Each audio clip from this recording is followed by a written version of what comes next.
ఎప్పటి నుంచో ఎదురు చూస్తున్న వెస్ట్ బెంగాల్ ఫలితాలు బీజేపీలో కొత్త ఉత్సాహాన్ని నింపాయి. అలాగే తృణమూల్ కాంగ్రెస్ తన ఓటమిని తానే కొని తెచ్చుకున్న వైనాన్ని నిన్న స్పష్టంగా చూసింది. మా మీద, మా కార్యకర్తల మీద, మా కార్యాలయాల మీద దాడులు చేస్తున్నారని మమతా బెనర్జీ గారు ఫిర్యాదు చేశారు. ఇన్ఫ్యాక్ట్ ఇప్పటివరకు వాళ్ళు చేస్తూ వచ్చింది అదే. ఇవాళ వాళ్ళకి అనుభవం ఎదురైంది. అండ్ ప్రధానమంత్రి ట్వీట్ చేశారు, మాట్లాడారు, ఒక గట్టి వార్నింగ్ ఇచ్చారు చొరబాటుదారులకి. ఇప్పుడున్నది మా సర్కార్, ఎవరైనా సరిహద్దులు దాటి ఇక్కడికి ప్రవేశించే పని అయితే మిగలరు, అదృశ్యమైపోతారనే గట్టి వార్నింగ్ ఇచ్చారు. సో చొరబాటుదారులకి ఒక హెచ్చరిక, గట్టి హెచ్చరికనే మనం దీన్ని చూడాలి.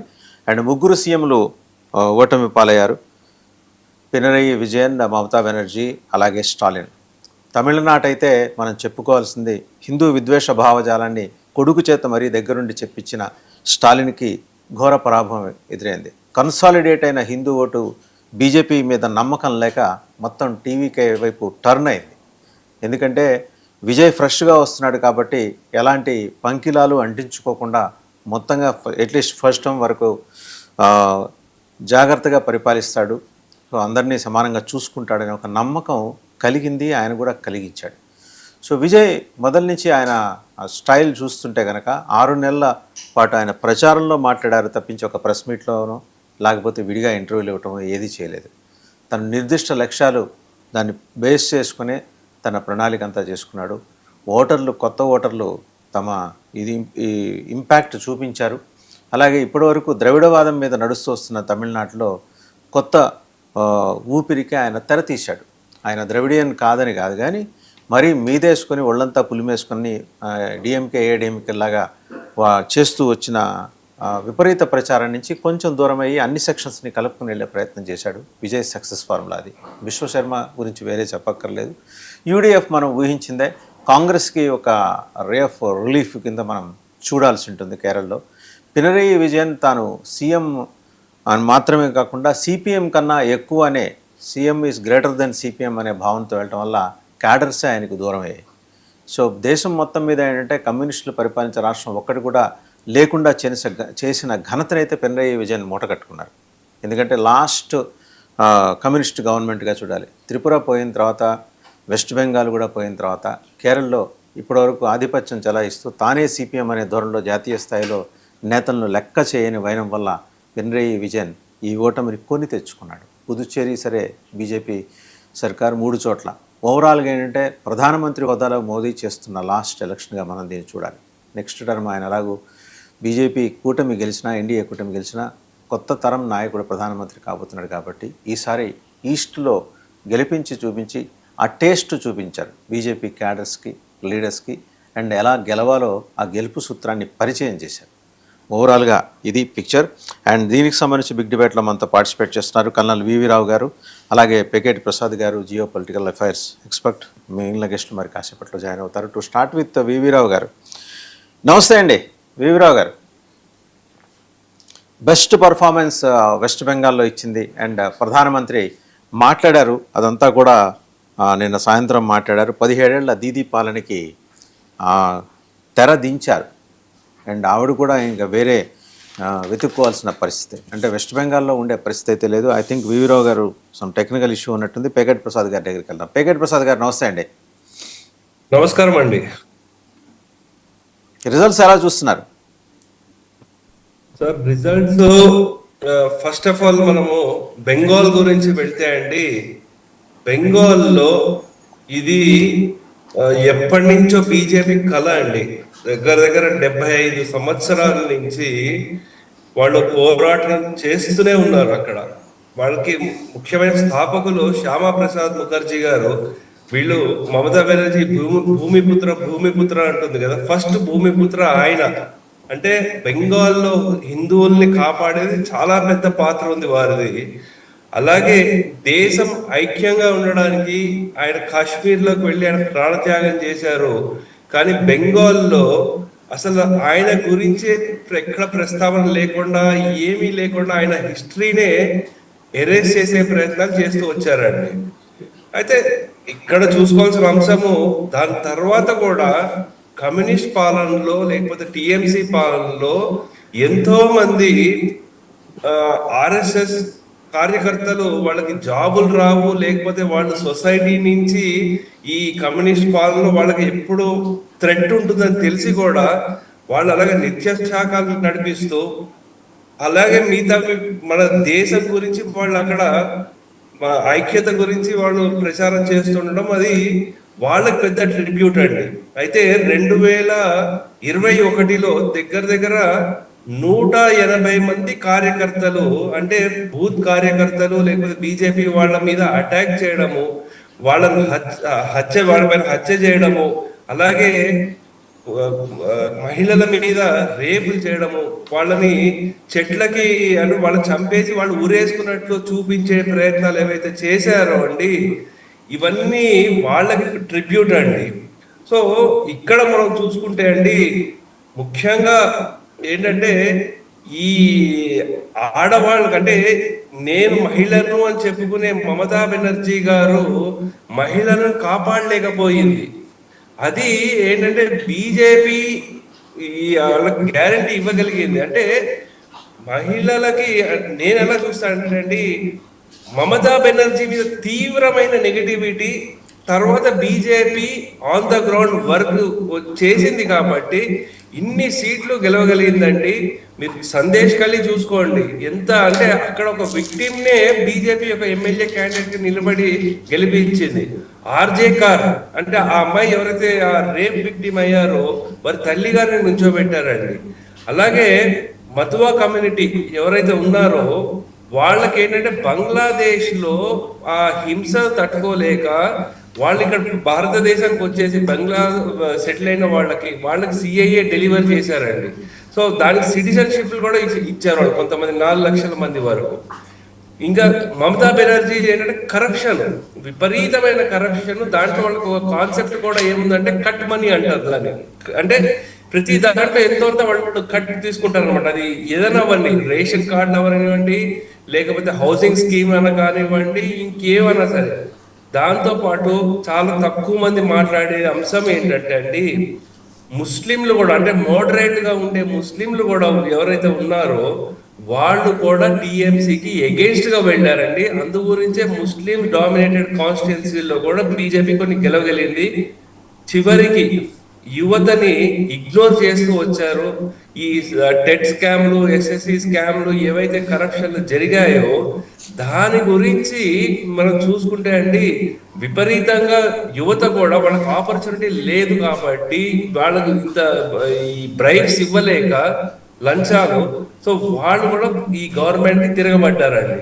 అందు గురించి చూసుకుంటే మ్యాసివ్ గా, అంటే నార్త్ 24 పరగనాస్ డిస్ట్రిక్ట్, కూచ్ బిహార్, పశ్చిమ మేదినీపూర్, నాదియా, ముర్షిదాబాద్, సౌత్ పరగనాస్, ఇవన్నీ ఏంటంటే ఈ డిస్ట్రిక్ట్ లో చాలా స్ట్రాంగ్. కొన్నిసార్లు బీజేపీ టిఎంసీ ఉండేది, ఓన్లీ సౌత్ పరగనాస్ తప్ప మిగతావన్నీ డెఫినెట్లీ బీజేపీ గెలుస్తూ వచ్చిందండి. ఇంకొక మనం అంశం చూసుకోవాలంటే ఆన్ ద గ్రౌండ్ బీజేపీ ఎలా పనిచేస్తుంది అంటే, చాలా తక్కువ మందికి ఏదో బీజేపీ జై శ్రీరామ్ అంటారు, ఇలా అంటారు చూస్తారు, కానీ ఆన్ ద గ్రౌండ్ ఫెయిల్యూర్స్ నుంచి బీజేపీ ఏం నేర్చుకుంటోంది అనేది 2021లో చూసుకుంటే అండి, అప్పుడు ఏమైంది, మమతా వర్సెస్ మోదీ చేశారు. అంటే మమతా బెనర్జీ నెరేటివ్ షిఫ్ట్ చేసింది, బీజేపీ కూడా మమతా బెనర్జీనే టార్గెట్ చేస్తూ వచ్చారు. సో అయితే దాని తర్వాత నెక్స్ట్ అలాగే అమిత్ షా గారు కూడా మేము 200 సీట్లు గెలుస్తున్నాము అలా అని చెప్పంటే, మొత్తం ఢిల్లీ నుంచి నెరేటివ్ నడిపించే దాని నుంచి బీజేపీ నెమ్మదిగా వాళ్ళ ఆర్మీని డెవలప్ చేసుకుంటూ ఆన్ ద గ్రౌండ్ చేసుకోవచ్చు. సునీల్ బన్సల్ గారు ఎవరైతే ఉన్నారో అండి, వారు మ్యాన్ ఆఫ్ ద మ్యాచ్ అండి బీజేపీకి. సో వారు ఏంటంటే నెమ్మదిగా ఫస్ట్ అక్కడ ఉండే కార్యకర్తలందరూ కలుపుకుంటూ, అలాగే వాళ్ళు ఈ కొత్త పాత అనే విభేదాలు చాలా వచ్చాయి. అంటే సువేందు అధికారి, దిలీప్ ఘోష్ వాళ్ళ మధ్య వీరేం చేశారంటే, వీళ్ళలో ఉండేవాళ్ళు ఫస్ట్ భయం పోవాలి, నమ్మకం కుదరాలి అని ఒక నినాదం పట్టుకున్నారు వారు. ఇంకా భూపేంద్ర యాదవ్ గారు ఆన్ ద గ్రౌండ్ వర్క్ చేస్తూ ప్రతి బూత్ లో కూడా 33% పాత కార్యకర్తలు ఉండి తీరాల్సిందే అని అదొక స్ట్రాటజీతో ముందుకెళ్ళారండి. అలాగే వాళ్ళకి మనకు తెలిసింది పన్నా ప్రముఖ్ అంటారు ఇది. దాంతో ఇంకొకటి ఏంటంటే, ఆర్ఎస్ఎస్ కూడా 12,000 శాఖలు నడుస్తున్నాయండి అక్కడ. సో ఇది 100th ఇయర్ ఆఫ్ ఆర్ఎస్ఎస్, దాంతో పాటు 150th ఇయర్ ఆఫ్ మనకి వందే మాతరము. సో దీన్ని చిన్న చిన్న మీటింగ్లు పెట్టుకొని అందరు కలుసుకుంటూ వెళ్ళి ముందుకు రైట్. తీసుకెళ్ళి పెగేట్ ప్రసాద్ గారు, మళ్ళీ మీ దగ్గరకు వస్తాను. ఒకసారి కల్నల్ వివి రావు గారి దగ్గరికి వెళ్దాం. వివి రావు గారు, మీ పర్సెప్షన్ ఏంటి? మొత్తం టోటల్గా 5 రాష్ట్రాలు, 3 రాష్ట్రాలు, 3 పెద్ద రాష్ట్రాలు, 1 చిన్న రాష్ట్రం, 2 పెద్ద రాష్ట్రాలు బీజేపీ కైవసం చేసుకుంది. అండ్ మిగిలిన 2 రాష్ట్రాల్లో అనూహ్యంగా ఏంటంటే ఒక చోట టీవీకే వచ్చింది, రెండోది కేరళలో ఊహించిందే యూడిఎఫ్. నార్త్ బెంగాల్ ఓటర్ ఈసారి ఎలా వ్యవహరించాడు, తన వైఖరి ఎలా ప్రదర్శించాడు? సైలెంట్ ఓటింగ్ అంటారా? అండ్ బీజేపీ ఈ విజయాన్ని ముందే ఊహించిందా? కల్నల్ వివిరావు గారు చెప్పండి. నా మాటలు వినిపిస్తున్నాయి? వినిపిస్తోందండి, వినిపిస్తోంది. ఈ ఎలక్షన్స్ కొంచెం వినిపిస్తోంది సార్. వివిరావు గారు వినిపిస్తోంది. I think some technical issue ఉన్నట్టుందండి. ఈ లోపల ప్రొఫెసర్ మురళీ మనోహర్ గారు జాయిన్ అయ్యారు, జియో పొలిటికల్ అఫైర్స్ ఎక్స్పర్ట్. నమస్తే ప్రొఫెసర్ మురళీ మనోహర్ గారు. నమస్తే. నమస్తే. ఎలా చూస్తున్నారండి? బీజేపీ ఈ విజయాన్ని ముందరే ఊహించిందా? చాలా పకడ్బందీగా పోల్ మేనేజ్మెంటా, లేకపోతే టీఎంసీ ఆరోపిస్తున్నట్టు రిమోట్ మానిటరింగ్ ద్వారా ఈవీఎంలను మేనేజ్ చేసిందా బీజేపీ? నమస్తే అండి. అంటే టీఎంసీ ముందు నుంచి కూడా మమతా బెనర్జీ ఆ లైన్ తీసేసుకున్నది. ఎన్నికల తర్వాత కూడా ఆమె కంటిన్యూస్ గా ఏదో ఒక కాంట్రవర్సీ క్రియేట్ చేస్తూ, తర్వాత స్ట్రాంగ్ రూమ్స్ దగ్గర వెళ్ళి కూర్చోవడం, సీసీటీవీ పని చేయట్లేదు, ఆగిపోయినాయని చెప్పేసి, ఏదో జరుగుతుంది అని చెప్పేసి, పవర్ కట్ అయిపోయింది, ఏదో జరుగుతుంది అని ఈ గొడవంతా రిజల్ట్స్ రాకముందు కూడా, పోలింగ్ అయిపోయాక కంటిన్యూ చేయడానికి, ఈవెన్ ఇప్పుడు కూడా అది కంటిన్యూ చేయడానికి కారణం ఏంటి అంటే అనుమానం బీజాలను మరింత బలంగా నాటే ప్రయత్నం చేస్తుంది. ఏదో చేసి గెలిచింది బీజేపీ అని చెప్పాలనుకున్నది ఆమె. అదే ప్రయత్నంలో ఉంది, ఇప్పటికి కూడా అదే ప్రయత్నం లేదు. ఓటమి అంగీకరించడం లేదు కదా ఆమె, కనుక బలవంతంగా లాగేస్తున్నారు అని, నన్ను కిక్ చేశారు ఎన్నికల్లో అని చెప్పేసి, 100 సీట్లను దోచేశారు అని చెప్పేసి, ఇలాంటి ఆరోపణలన్నీ ఆమె ఓడిపోయాక కూడా, అందుకని ఆమె ప్రజలను ఇంకా కన్ఫ్యూజన్ లో పెట్టాలి, ఏమో చేశారు అనేటువంటి దాన్ని కలిగించాలని ప్రయత్నం చేస్తుంది. కానీ మనం చూసినట్టయితే ఒక రోజుతో వచ్చిన విజయం ఏం కాదు ఇది. అంటే ఎప్పుడైనా విజయం కొరకు పోరాటం చేయాలి, కంటిన్యూస్ గా పోరాటం చేయాలి. మన కళ్ళ ముందు అయితే మమతా బెనర్జీ పైనే 15 ఏళ్లుగా బీజేపీ అక్కడ పోరాటం చేస్తుంది. ఎంతో మంది కార్యకర్తలను కోల్పోయింది, ఆస్తులు ధ్వంసమైన కార్యకర్తలు. బీజేపీ కోసం పనిచేయడం అనేది అది ఎంతో తెగింపు ఉంటే గాని కార్యకర్త అక్కడ పనిచేయలేడు. ఎంతో సాహసంతో కూడిన పని అసలు. కొన్ని ఎగ్జాంపుల్స్ మీరు ప్రొఫెసర్ మురళీ మనోహర్ గారు, ఒక్క నిమిషం, మీరు చూస్తున్నారు కదా పక్కన సోషల్ మీడియాలో ఏఏ జనరేటెడ్ పిక్చర్స్ అట్లా వస్తున్నాయి. బంగ్లాదేశ్ సరిహద్దుల్లో మమతా బెనర్జీ గారు, వారి మేనల్లుడు అభిషేక్ బెనర్జీ గారు ముఠాముల్లా సర్దుకొని బంగ్లాదేశ్లోకి ఎలా వెళ్ళిపోతున్నారంటూ ఏఏ జనరేటెడ్ పిక్చర్స్ నిన్న సాయంత్రం నుంచి హల్చల్ చేస్తున్నాయి. అచ్చంగా చూడండి, నిజంగానే వాళ్ళు బంగ్లాదేశ్కి వెళ్ళిపోతున్నట్టు. అలాంటి పరిస్థితి ఈరోజు టీఎంసీకి వచ్చిందని వ్యంగ్యంగా అనమాట. ఒకప్పుడు కార్టూన్లు ఉండేవి, ఇప్పుడు ఏఐ జనరేట్ చేసి చూపిస్తున్నారు. కానీ అది జరగకూడదు, ఎందుకంటే బంగ్లాదేశ్ అంత సేఫ్ ప్లేస్ ఏం కాదు. ఆమె అక్కడికి వెళ్ళి ఉండడానికి బెస్ట్ సేఫెస్ట్ ప్లేస్ అంటే ఇండియానే, బెంగాలే సేఫెస్ట్. వచ్చేస్తుందేమోలేండి, ఒకవేళ వెళ్ళినా కూడా ఒక నెల 2 నెలల్లో వచ్చేస్తుందేమో, అక్కడ పరిస్థితులు తట్టుకోలేక వచ్చేస్తుంది, అక్కడ తట్టుకోలేక వచ్చేస్తుంది. కనుక ఈ ఒక రోజుతో సాధించింది కాదు, గత 15 ఏళ్లుగా బీజేపీ అక్కడ పనిచేస్తుంది. 3 సీట్లు 4 సీట్ల నుంచి 60 సీట్లు 70 సీట్లకు పెరిగింది. ఈ రోజు అధికారం వరకు వచ్చేసింది. కనుక ఒక్కొక్క మెట్టు అలా కష్టపడుతూ ముందుకు వచ్చింది. అందులో ఎన్నో ఘర్షణలు, ఎంతో రక్తపాతం, ఇవన్నీ మన ప్రజలందరూ కళ్ళతో చూసినటువంటి విషయం. కనుక పోరాడి సాధించుకున్నటువంటి విజయం. ఇంకోటి, బెంగాలీ ప్రజలకు కూడా పోరాడుతున్న వాళ్ళను కళ్ళతో చూస్తూ ఉంటుంది, అబ్జర్వ్ చేస్తుంది, సమయం కొరకు ఎదురు చూస్తుంది. ఇలాంటి సంఘటన మమతా బెనర్జీ కూడా జరిగింది. 35 ఏళ్ల సిపిఎం ప్రభుత్వాన్ని తొలగించడం అనేది ఆమె చేయగలిగింది. షీఈ్ ఎ వారియర్ అండి, అందులో ఎట్లాంటి సందేహం లేదు. She's a warrior, street fighter ఆమె, స్ట్రీట్ ఫైటర్ ఆమె, ఫుట్బాల్ లా తన్నారు ఆమె. కనుక అలా పోరాడి ఒకసారి విశ్వాసం వచ్చినప్పుడు టక్కున చేంజ్ చేశారు బెంగాలీ ప్రజలు. ఇప్పుడు కూడా అంతే, ఆమె పైన బీజేపీ పోరాడింది. ఆ విధంగా ఈసారి ఆ మార్పు తీసుకొచ్చారు. బెంగాలీ ప్రజలు ఓపికతో చూస్తారు, సమయం కొరకు చూస్తారు. విశ్వాసం కలిగినప్పుడు ఇప్పుడు పర్వాలేదు, ఇంకా ఇది రైట్ టైం అనుకున్నప్పుడు మాత్రం తప్పకుండా ఇచ్చేస్తారు. కానీ చెప్పుకోవాల్సింది ఏంటంటే మమతా బెనర్జీ ఎక్స్ట్రీమ్ లెఫ్ట్ వైపు లెఫ్ట్ తో పోరాడి గెలిచింది, రైట్ తో పోరాడి ఓడిపోయింది. ఇది అలా చూడొచ్చు వాస్ గారు. మనం లెఫ్ట్ తో పోరాడి గెలిచింది, రైట్ తో పోరాడి ఓడింది. అండ్ ఇంకోటి సార్, ఈ ముస్లిం ఇన్ఫ్లుయెన్స్ ఉన్న సెగ్మెంట్స్ లో ఆవిడ ఈసారి ఎందుకని పట్టు కోల్పోయినట్టుగా మీరు అనుకుంటున్నారు? పట్టు కోల్పోయింది అనుకుంటున్నారు?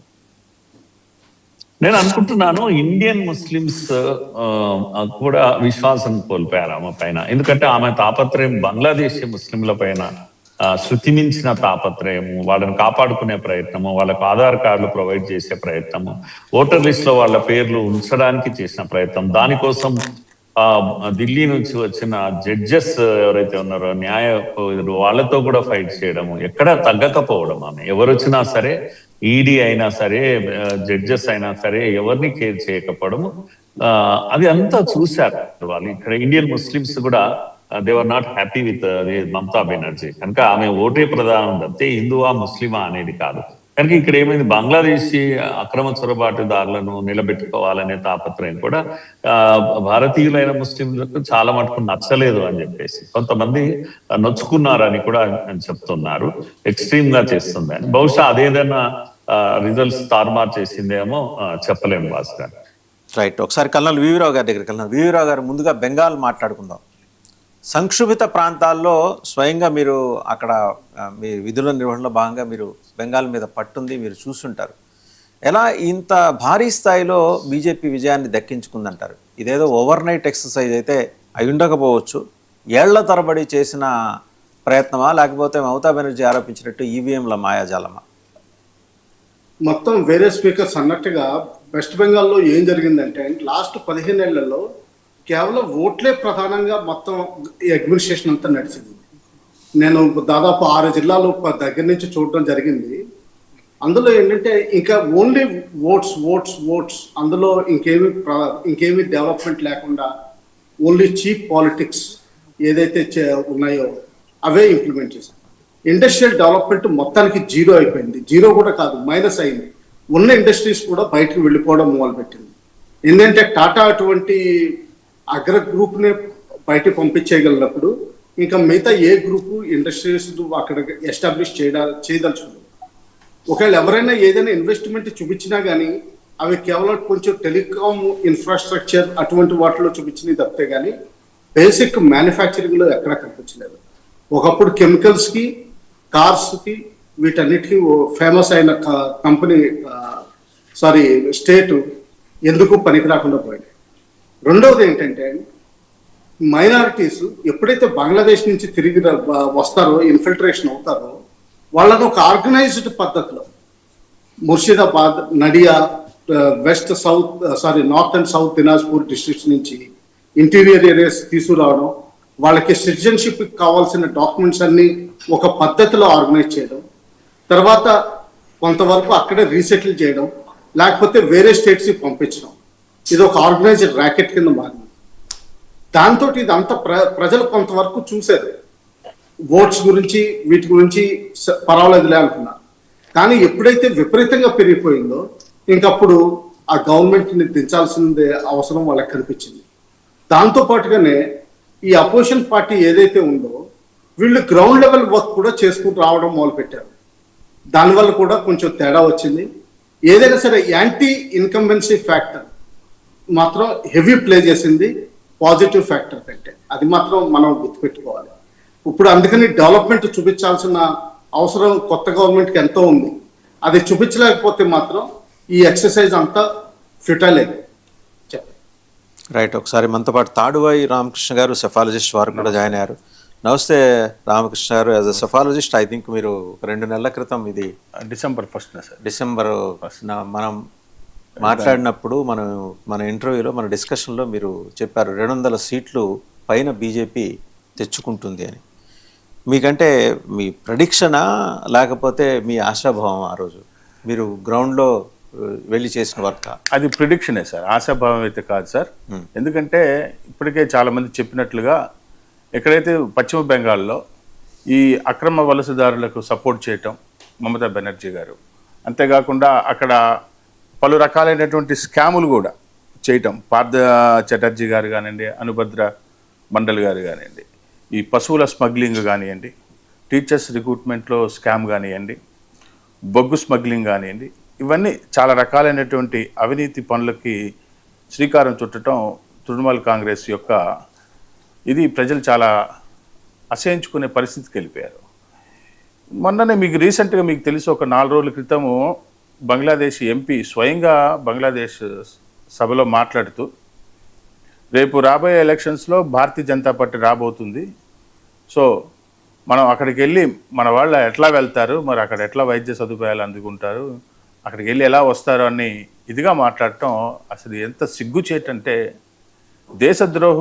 దేశద్రోహ నేరం అని నేను భావిస్తున్నానండి. ఏదైతే మమతా బెనర్జీ గారు ఈ 15 సంవత్సరాల చేసినటువంటి పాలనలో దేశద్రోహానికి సంబంధించి నాకు తెలియక అడుగుతాను సార్, ఆ బార్డరింగ్ డిస్ట్రిక్ట్స్లో ఉండే బంగ్లా శరణార్థులు లేకపోతే బంగ్లా నుంచి వచ్చిన అక్రమ వలసదారులు వేసిన ఓట్ల వల్లే మమతా బెనర్జీ ఇన్నాళ్ళు గెలుస్తూ వచ్చిందా? కాదండి, ఫేక్ ఓటర్స్ చాలా మంది ఉన్నారు సార్. ఇది అప్పుడు కూడా మనం చెప్పుకున్నాం సార్, దాదాపుగా 1 కోటి మంది ఉన్నారని. మన ఎస్ఐఆర్ రిపోర్ట్కి ముందే అయితే 7,66,00,000 మంది ఉన్నారు సార్ ఓటర్. తర్వాత ఎస్ఐఆర్ వచ్చిన తర్వాత ఆ ప్రాసెస్ జరిగిన తర్వాత 6 లక్షల అంటే దాదాపుగా 86 లక్షల మంది ఫేక్ ఓటర్స్ని మరి టీఎంసీ క్రియేట్ చేసిందంటే, అంటే టీఎంసీ క్రియేట్ చేసిందని ఎందుకు అంటున్నానంటే, ఒక పక్క పోలింగ్ జరుగుతుంటే ఫాల్తా ఏరియాలో డైమండ్ హార్బర్లో అక్కడ ఉన్నటువంటి 15 బూతుల్లో భారతీయ జనతా పార్టీ గుర్తైనటువంటి కమలం పువ్వు పైన ప్లాస్టర్స్ అతికించటం ఎంత బరిదెగించారంటే, ప్రజాస్వామ్యాన్ని ఎంత అపహాస్య పాలు చేశారంటే, ఒక పక్క కేంద్ర ఎన్నికల కమిషను చాలా సీరియస్గా తీసుకొని ఎప్పుడు కూడా లేనంత కట్టుదిట్టమైనటువంటి చర్యలతో 2 దఫాలుగా వెస్ట్ బెంగాల్లో మరి ఎలక్షన్స్ నిర్వహించడం అనేది నిజంగా చరిత్రలో అది చెప్పుకోదగ్గ అంశం సార్. ఎప్పుడు కూడా వెస్ట్ బెంగాల్లో చూస్తే మీరు 7-8 సార్లు 6 సార్లు జరిగేటువంటి పలు రకాలుగా జరిగేటువంటి దాంట్లో ఎప్పుడు హింసాత్మక సంఘటనలే, దాదాపు చాలామంది చనిపోవటం, మరి వాళ్ళ యొక్క ప్రాణాలని బలి చేస్తూ ఆ ప్రాణాల మీద నడుచుకుంటూ పోయి మమతా బెనర్జీ మరి ఈవీఎంస్ మేనేజ్మెంట్ ఏం జరగలేదంటారా ఆవిడ ఆరోపించారు? సార్ ఓడిపోయిన వాళ్ళు అలానే అంటారు సార్, ఈవీఎం మేనేజ్మెంట్ అంటారు, ఆవిడ ఏంటంటో మాట్లాడుతుంటున్నారు. ఎక్కడైనా సహజమే సార్. ఈవీఎం మేనేజ్మెంట్ అంటే మరి తమిళనాడులో ఎందుకు వదులుకుంటాను సార్? మరి ఏడీఎంకే కానీ 20 స్థానాలు అంత బీజేపీ 20 స్థానాలు అని కాదు కదా సార్, చేయదలుచుకుంటే అక్కడ కూడా మరి మేము కేరళలో పూర్తిగా చేసాం. మరి పూర్తి స్థాయిలో 98 సీట్లు మేము తీసుకున్నాము. మళ్ళీ మా ఎలియన్స్ అయినటువంటి క్రిస్టియన్ పార్టీస్ 2020కి కానీ ఎస్డిపిఏకి కానీ సీట్లు ఇవ్వడం జరిగింది. 140 సీట్లకి పోటీ చేసాం. మరి అక్కడ మేము గెలవచ్చు కదా. ఈ మేనేజ్మెంట్ అంటే ఓడిపోయిన వాళ్ళు చెప్పే ఇది సార్. మరి ఆవిడ 2 సార్లు గెలిచారంటే ఆవిడ గెలిచింది అంటే ఆవిడ చేసింది సాక్షాత్ అక్కడ వెస్ట్ బెంగాల్ యొక్క ప్రజలే దానికి నిదర్శనం సార్. వాళ్ళే సాక్షులు. ఎందుకంటే ఎలక్షన్ జరుగుతున్నప్పుడే వాళ్ళు ట్యాంపరింగ్ పలుకుబడ్డారంటే మరి 80 లక్షల ఓటర్లు మరి వాళ్ళు టీఎంసీ ఎలా మేనేజ్ చేయగలిగిందంటే, అందుకే సార్ ఆవిడ లోకల్ అధికారులతో ఎలక్షన్ నిర్వహించాలనుకోవటం చాలా సిగ్గుచేటండి. మరి దానికి సుప్రీంకోర్టు ఏమని చెప్పింది? సెంట్రల్ కేంద్ర అధికారులే చేస్తారని చెప్పటం నిజంగా ఒక ముఖ్యమంత్రి ఎంత సిగ్గుమాల చర్య అంటే. ఇంకొక విషయం చెప్తాను సార్. మరి ఆవిడ చీఫ్ మినిస్టర్గా ఉన్న వెస్ట్ బెంగాల్లో ఆమె కాన్స్టిట్యున్సీలో భవానీపూర్లో మరి 47,000 పైగా దొంగ ఓట్లు కలిగి ఉండటం అంటే ఒక ముఖ్యమంత్రి దొంగ ఓట్ల మీద ఆధారపడటం అది మనకి నిన్న ప్రధానమంత్రి మాట్లాడారు, అలాగే మమతా బెనర్జీ మాట్లాడారు, ఇంకా జీవీఎల్ నరసింహారావు. ముందుగా ప్రధానమంత్రి ఏం మాట్లాడారు చూసి పేకేట్ ప్రసాద్ గారి దగ్గరికి వెళ్ళాం.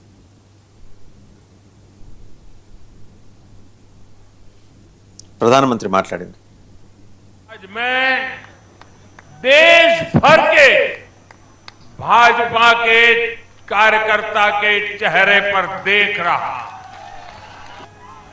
एक कार्यकर्ता होने के नाते मैं भाजपा के हर कार्यकर्ता की खुशी में शामिल हूं।